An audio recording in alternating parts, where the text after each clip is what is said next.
Здравствуйте, ребята! Тема нашего урока «Пришло Рождество, начинается торжество». Сегодня мы с вами познакомимся с великим праздником Рождеством Христовым. Наверняка вы что-то слышали о таком празднике. Отмечается он сразу после Нового года 7 января. А по всей Европе праздник Рождества Христова отмечается 25 декабря, то есть в канун Нового года. Этот праздник имеет свои традиции и обычаи. Название праздника Рождество Христово говорит о том, что родился наш Бог Иисус Христос. И было это очень-очень давно, 2000 лет назад, в очень маленьком городке Вифлееме 7 января родился Иисус. К этому празднику есть история. Она написана в Библии. Библия – это священная книга, где описываются важные события. Например, приход на землю Иисуса Христа. Послушайте историю этого праздника. Очень-очень давно, когда у нас были большие сугробы, на улице были сильные морозы, а далеко от нас, в жаркой стране Палестине, где никогда не бывает холодов и снега, родился маленький Иисус. Он родился неподалеку от города Вифлеема, в пещере, где ночевали пастухи, а от непогоды прятались коровы и лошади. До рождения Христа поздно вечером мать Мария и старец Иосиф добрались до Вифлеема.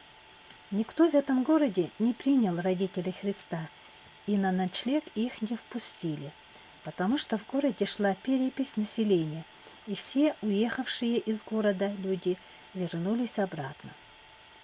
Все гостиницы и дома были переполнены, и родители Христа нашли пристанище в пещере, так как идти было некуда. И в эту ночь родился младенец Иисус. На небе города Вифлеема зажглась яркая звезда, и весь народ шел к этой яркой звезде, узнавая, что родился защитник земли. С тех пор поэтами, художниками, композиторами написано много произведений, рассказывающих об этом событии. За 9 месяцев до рождения Христа к Деве Марии, матери Христа, во сне пришел ангел и сказал, что она родит на свет Бога-защитника земли. Рождество – это праздник для взрослых и детей.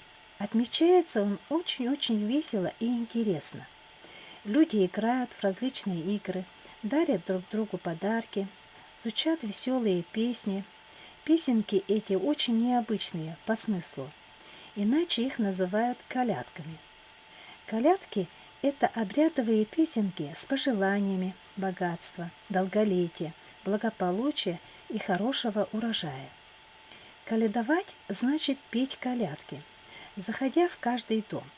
Колядки исполнялись на святках в ночь под Рождество. В них люди радуются приходу Иисуса, воспевают солнце и месяц, поют про яркую звезду, про мать и старца Иосифа. У песенок простые ритмы, они легко запоминаются. А за это поющих принято щедро одаривать сладостями, игрушками и одеждой. Вот, например, такая колядка. К нам пришла коляда накануне Рождества. Ты добра нам в руки дай, а взамен же получай богатство, счастье и тепло. Господь пошлет тебе его. Так что щедростью задайся, на нас ни в чем не обижайся. После праздника Рождества со следующей недели считается рождественской. В это время девушки гадают на своих женихов. Люди наряжаются и ходят в гости. Вот такой интересный праздник, который поддерживает обычаи русского народа. Значит, Рождество – это христианский праздник рождения Иисуса Христа. Это время воспоминаний, радости, волнения и надежды. На этом я заканчиваю урок. До свидания, до следующих встреч.